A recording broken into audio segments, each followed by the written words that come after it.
On August 5th, 1962, Princess Margaret finally pulled down the Union Jack after more than 300 years of British rule in Jamaica. The soundtrack to this newfound freedom was the first truly Jamaican music, the newly invented ska.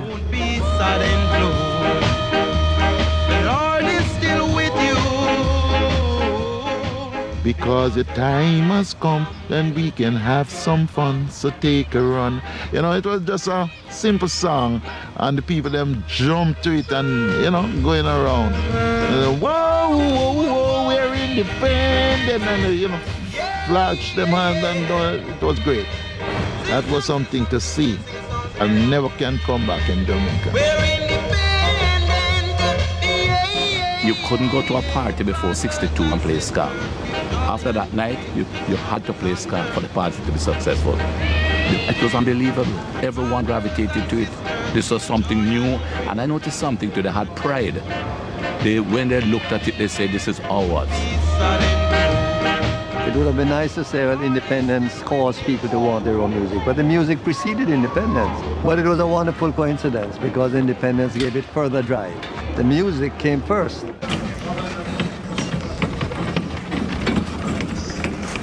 The story of modern Jamaican music starts in the early 50s in the poorer areas of downtown Kingston with the emergence of a uniquely Jamaican phenomenon still at the heart of the music 50 years later, the sound system.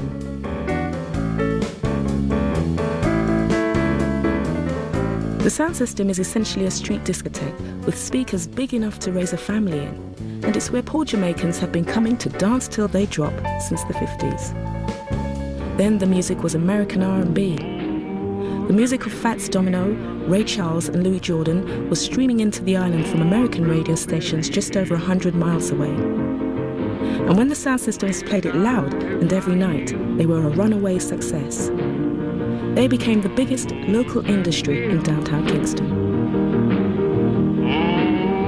People used to make money from it. You sell your own beer and you sell your own curry goat and rice, and you got the sounding system from 8 o'clock till like 6 in the morning, and they eating and dancing in the street. You get like 2,000-3,000 people, and you make a bum. Soon, two giants emerged downtown, Clement Coxon Dodd and Arthur Duke Reid. Combining their liquor businesses with their sound system dancers, they were effectively the barons of downtown Kingston. Competition between Coxon and Reid bordered on the cutthroat. Duke Reid is a man who go on this dance and him go to the gate and him get everybody out of the gate money for coming on and dance, you know? And the people they believe all the Coxon dance and come on the Duke Reid. Sometimes them just take the money and go to the Coxon dance just the same, you know what I mean? So it's like that. So all of them used to be at war, you know? The sound system thing, man. It's a traditional thing. You can't stop it. It comes from way back, you know? Come on.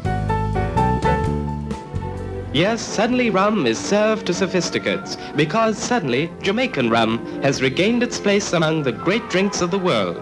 Duke Reid had a rum there where it don't sell in the stores. If you think rum is strong, you ask about rude to your parents. When you throw water, you know what happened? Guess. You throw chase in it, what do you think happened? Smoke. Little smoke, vapors thing, right? And that is what the bread of my drink, like they have cocaine now, that was for them cocaine. So after Duke Reid, give them 2 drinks of root to your parents and send them go to Coxon dance. The dance done. People are jump fence to get out the fast. To promote their sound systems, Reid and his competitors had turned to record producing by the end of the 50s, but not as we know it today.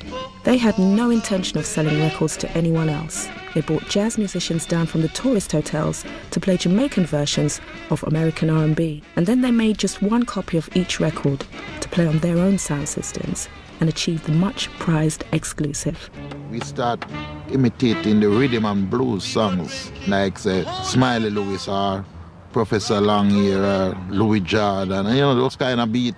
We try to imitate it it didn't turn out that way. So we decided to keep this as our own type. That's how that can come in.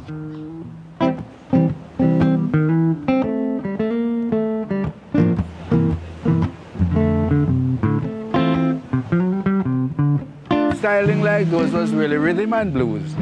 What we did to this rhythm and blues is like you'll be doing 1, 2, 3, 4, 1, 2, 3, 4. But this car now we change it to 1, 2, 3. And then it's more 2, 4, 2, 4 instead of 1.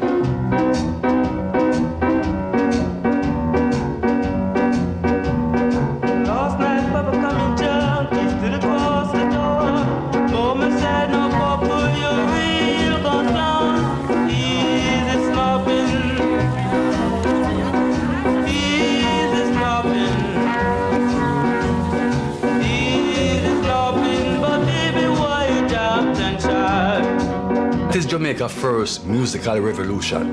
And we call it ska. And then ska was a dirty word. But what it was terribly influenced by Jamaican activities of the people, you know. Culture Jamaica was pushed into it. And when the people took it on that fast, right, they just grabbed to it because it was them.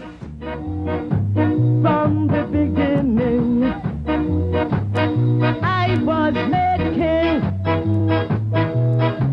Lion says, I am king, and I reign. We brought with us most of the music of Africa, the rhythm. To that has been fused some of the jazz influences emanating from our sisters and brothers in New Orleans. Culture has been a very strong element in all our art forms, but particularly in our forms of musical expression. There was an increase in prosperity after independence. People bought record players and wanted to own the ska records that up until now they had only heard on the sound systems. King of kings and Lord of lords, I reign. Eager to capitalize on this new market, the sound system operators reinvented themselves as record companies. Prince Buster's Voice of the People, Duke Reed's Treasure Isle, and initially the top label Coxsone, run by the taciturn Clement Dodd. He was the first to realize that you could make a living without a sound system. With his profits, he set up the legendary Studio One, the first recording studio in Jamaica to be owned by a black man. Studio One was a permanent place that people recorded almost every day. We were always free to go there and record whenever we feel like. And these are the kind of facilities that you got that made it a special place, you know, because it's just like home, musically.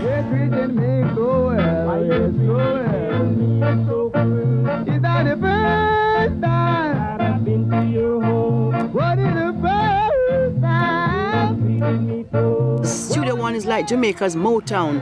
That's where all the great artists, you know, we say they graduate at this place, Studio One. It was like a 9 to 5 job. We went there early morning and we would record all day.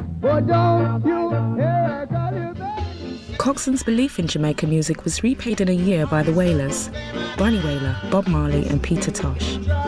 In 1964, they sold an astonishing 70,000 copies of Simmer Down, and stayed at the top of the charts for 4 months.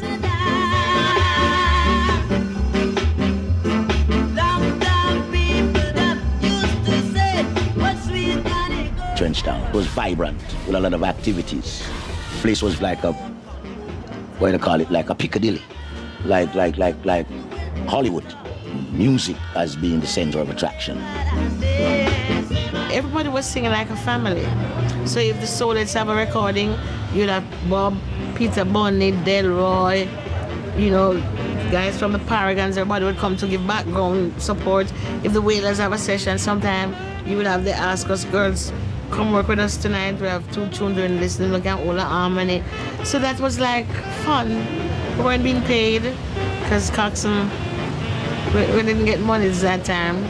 Sometimes we get money to buy us a patty or cocoa bread, and if we're going on Fridays, we'll get a pound or 30 shilling or something like that. But we didn't have a problem.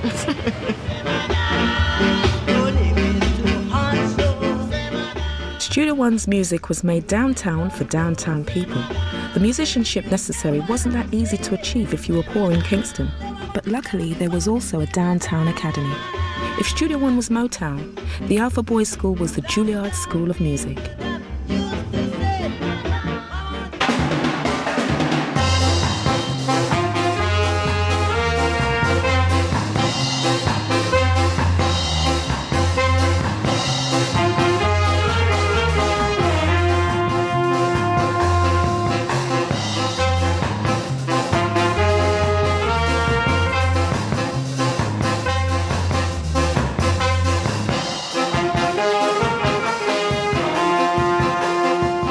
Alpha Boys School is a school that caters to the unfortunate. It teaches them trades that they can earn a living after they leave here, and some go abroad. I think you met Rico Rodriguez, he's a trombonist. My mother couldn't handle me no more, and that's the way I end up in Alpha. Maybe she feel I'm more protected up there. The young man, him grow very quick, him, you know what I mean? Him become very wise very quickly. You understand? Yeah. Cause life, tough life, you know. Life hard. Okay. And out of poverty, bringeth wisdom. Many of Jamaica's greatest musicians have been from Alpha. Coxon in particular was quick to appreciate the value of the kind of discipline and ability you might expect from them. His house band were largely Alpha Old Boys and became the first superstars of ska, the Scatterlights.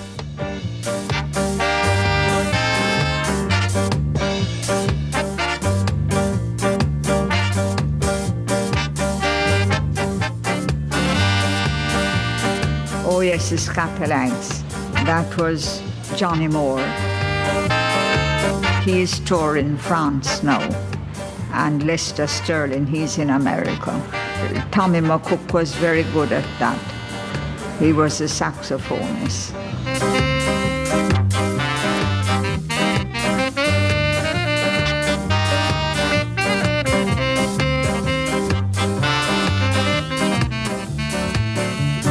There came on the scene this talented aggregation, the most formidable array of talent which Jamaica has ever seen in a single band, and dare I say is ever likely to see in the future.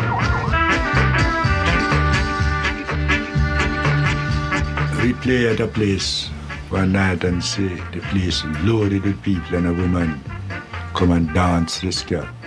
And I'm watching that woman dance and we see she kick back. And when we finish playing go out, I hear the woman died and take her out. She scans it till she dropped down and dead.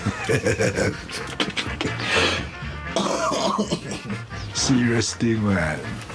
What's the ska killer? Yeah, man. Yeah, man. The ska that carry a heartbeat. Yeah, man.